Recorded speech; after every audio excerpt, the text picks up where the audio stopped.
Shalom, selamat pagi warga Jemaat GKI Ebenezer Timika dari rayon Yerusalem sampai rayon Yordan dan juga warga Kristen dimanapun berada. Kita patut bersyukur oleh karena pemeliharaan Tuhan sehingga kita dapat berjumpa lagi dalam siaran Bina Keluarga Kristen edisi Kamis tanggal 7 Agustus tahun 2025. Pagi ini, kita akan mendengarkan firman Tuhan dalam renungan pagi yang akan disampaikan oleh Penatua Ibu Carlota F.J. Unawekla. Untuk mengawali siaran di pagi ini, kita akan memulainya dengan doa. Salam damai sejahtera bagi kita sekalian. Mari kita berdoa. Ya Tuhan Yesus, Bapa dalam kerajaan sorga, di kesempatan pagi yang indah dan kudus ini Bapa, kami datang kepadamu, kami mengucap syukur atas semua yang Tuhan jadikan bagi kehidupan kami. Tuhan Bapa dalam kerajaan sorga, di pagi hari ini Tuhan, kami mau mengangkat tugas tanggung jawab aktivitas kami masing-masing. Karena itu Bapa, kami akan landasi itu dengan kebenaran firman Tuhan yang akan kami dengarkan bersama-sama di pagi hari ini. Engkau mari mau datang Tuhan, memberkati kami sekalian Tuhan dari rayon Yerusalem hingga pada rayon Yordan. Supaya apa yang kami baca di pagi hari ini Tuhan, didapat menjadi suluh dan terang dalam setiap derap langkah kehidupan kami, pribadi, bahkan keluarga. Inilah kami Tuhan, kami siap sambut berkat-Mu melalui kebenaran firman Tuhan di pagi hari ini. Amin. Shalom. Selamat pagi Bapak, Ibu, dan saudara-saudari, warga Jemaat GKI Ebenezer Timika dari rayon Yerusalem sampai rayon Yordan, dan pendengar dan pemirsa yang menyaksikan siaran Bina Keluarga Kristen yang Tuhan Yesus kasihi. Di hari baru di pagi ini, Kamis tanggal 7 Agustus tahun 2025, kita patut bersyukur atas kemurahan dan anugerah Tuhan, atas kehidupan dan berkat yang kita alami dan peroleh, sehingga melalui aktivitas di hari ini, marilah kita sejenak menghampiri Tuhan.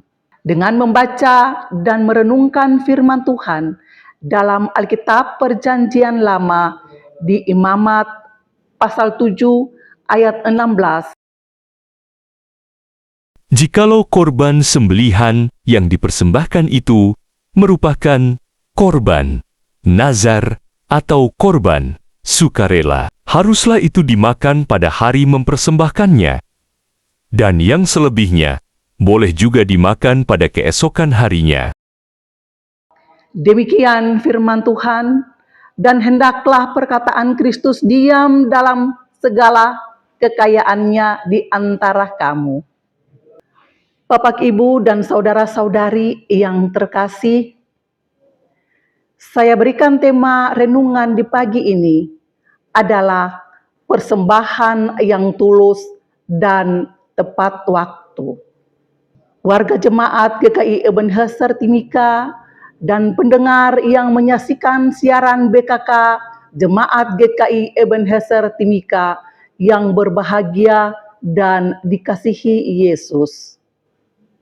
Kitab Imamat diberikan Tuhan kepada bangsa Israel melalui Musa sebagai aturan ibadah dan persembahan untuk menjaga kekudusan umat dalam hubungan mereka dengan Allah. Pasal 7 menjelaskan aturan-aturan mengenai korban keselamatan atau korban pendamaian, termasuk korban syukur, nasar, dan sukarela. Dan ayat 16 secara khusus menekankan persembahan pribadi, yaitu persembahan berdasarkan nasar atau janji kepada Tuhan, dan sukarela atau inisiatif pribadi, serta waktu konsumsi persembahan tersebut. Bapak, Ibu, dan saudara-saudari yang dikasihi dan diberkati Tuhan Yesus Kristus, ayat firman Tuhan di pagi ini ingin menunjukkan bahwa Tuhan memperhatikan bukan hanya isi persembahan, tetapi motivasi dan waktu melaksanakannya. Ada dua jenis persembahan yang dibahas dalam ayat ini, yaitu yang pertama, korban karena nazar atau janji yang diucapkan kepada Tuhan. Pengertiannya bahwa korban karena nazar adalah persembahan syukur yang diberikan kepada Tuhan sebagai pemenuhan janji atau nazar seseorang. Nazar adalah janji sukarela yang diucapkan seseorang kepada Tuhan.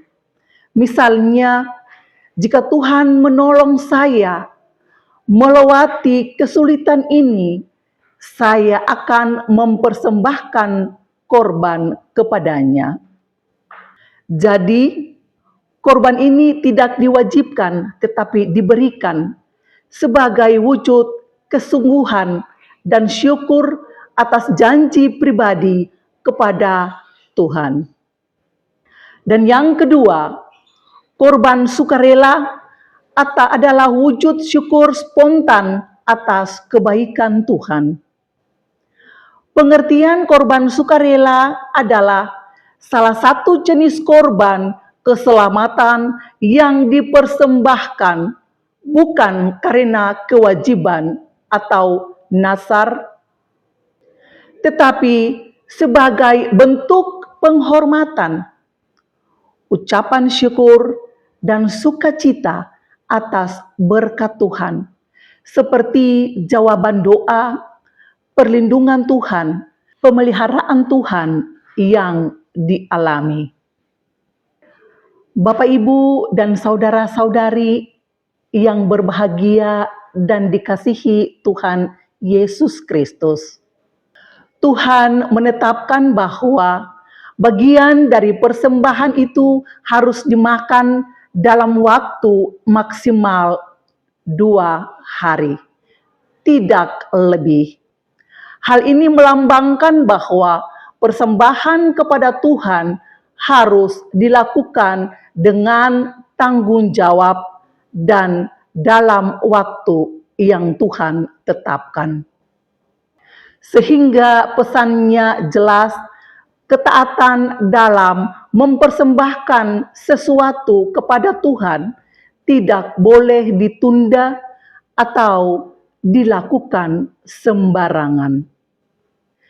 Sebab Tuhan menghargai persembahan yang tulus atau tidak terpaksa, sesuai waktu atau tidak ditunda-tunda, yang didasarkan pada janji dan syukur.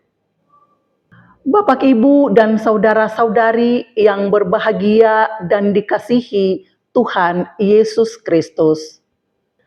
Kesimpulan Imamat pasal 7 ayat 16 firman Tuhan di pagi ini yaitu mengajarkan kita bahwa persembahan pribadi, nazar, atau sukarela kepada Tuhan adalah bagian dari ibadah yang kudus, di mana Tuhan ingin umatnya memenuhi janji dan ungkapan syukur secara tepat waktu dan bertanggung jawab, dan dengan ketulusan hati dan disiplin dalam menjalankan komitmen rohani adalah hal yang Tuhan perhatikan. Bapak, Ibu, dan saudara-saudari yang berbahagia dan dikasihi Tuhan Yesus Kristus. Dengan demikian, dari firman Tuhan di pagi ini, ada 4 hal yang perlu kita implementasikan dalam kehidupan jemaat sekarang ini, yaitu pertama, menepati janji kepada Tuhan, bahwa banyak orang berdoa dengan janji kepada Tuhan seperti, kalau Tuhan tolong saya akan, atau kalau Tuhan jawab saya akan, namun lupa atau menunda menepatinya. Jemaat perlu diingatkan bahwa janji kepada Tuhan adalah kudus dan wajib dipenuhi. Yang perlu kita ketahui bahwa menepati janji kepada Tuhan adalah bentuk kesetiaan dan rasa hormat kita terhadapnya.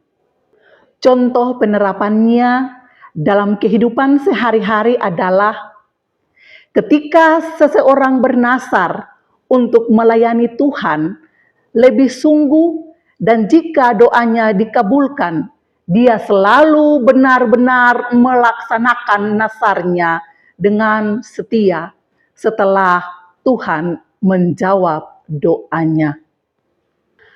Dan juga misalnya, seorang jemaat berjanji akan aktif dalam pelayanan gereja jika sembuh dari sakit, dan setelah sembuh ia benar-benar terlibat dalam pelayanan tanpa menunda atau mengabaikan janjinya. Hal ini menunjukkan bahwa ia menghormati Tuhan dan memahami bahwa janji kepada Tuhan bukan sekedar kata-kata, tetapi komitmen rohani yang harus ditepati. Yang kedua, memberi dengan tulus dan tidak ditunda. Bahwa baik dalam persembahan uang, waktu, maupun tenaga, jemaat diajak untuk memberi dengan sukarela, bukan karena terpaksa atau karena dilihat orang, tetapi lakukan dengan segera, tidak ditunda-tunda. Kesimpulannya bahwa memberi dengan tulus dan tidak menunda adalah wujud kasih yang nyata dan ketaatan kepada kehendak Tuhan. Karena ketulusan dalam memberi menunjukkan hati yang rela, tidak mengharapkan balasan, dan dilakukan dengan sukacita. Sementara itu, tidak menunda dalam memberi berarti kita peka terhadap kebutuhan sesama dan segera bertindak ketika ada kesempatan untuk menolong. Misalnya, ketika melihat saudara yang kekurangan, kita langsung memberi bantuan tanpa menunggu waktu atau alasan lain. Dengan demikian, hidup kita menjadi saluran berkat yang memuliakan nama Tuhan. Yang ketiga, mengajarkan disiplin rohani. Marilah kita jadikan ayat ini sebagai pengingat bahwa hidup rohani bukan sekedar niat baik, tetapi membutuhkan komitmen nyata yang dilakukan dengan disiplin dan tepat waktu.